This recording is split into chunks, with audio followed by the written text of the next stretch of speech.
My name is Sadhvi Bhagawati Saraswati. I am the Secretary General of Global Interfaith WASH Alliance, based in Rishikesh, India, in the lap of the Himalayas and right on the banks of the river Ganga, the Ganges River.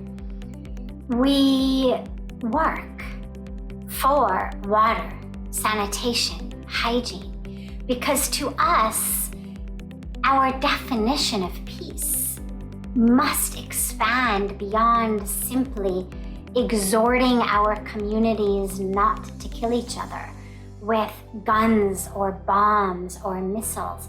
That definition of peace must extend and expand to include ensuring that all of our sisters and brothers of every race, of every religion, of every culture, of every caste, of every creed, have access to safe and sufficient water, sanitation, and hygiene.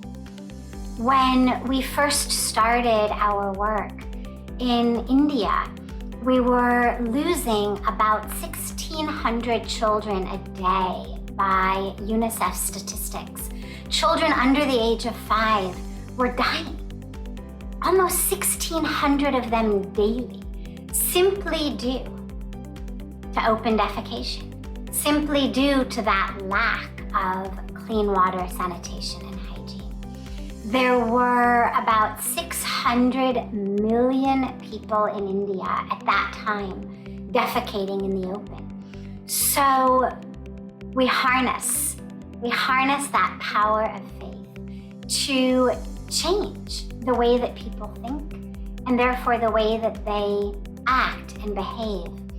And along with ending open defecation, we use that power to bring people into being stewards of clean water, of greater sanitation and hygiene, of abating climate change. And the work for hygiene, for example, also includes and has a big emphasis on menstrual hygiene, because for our daughters to have to drop out of school when they start menstruating is lack of justice, lack of human rights. And so many of them tragically the statistics are about 23% of girls are dropping out of school when they hit puberty, simply because they don't have access to menstrual supplies, or they don't have access to the education about how to actually take care of themselves properly, or because their school doesn't have toilets, or because the toilets don't have doors on them. So to us, justice, human rights, peace, these umbrella critical terms must include ensuring that people stop suffering and dying due to polluted water, due to lack of sanitation, due to lack of hygiene, or lack of education about them. So we are working in all of these areas, and we are working specifically to bring in women. We have a special Women for WASH program in which we train women to become actually toilet masons, to become what we call Swachhata Krantikaris, clean revolutionaries in the communities, in the villages, to become leaders. This is what our world needs.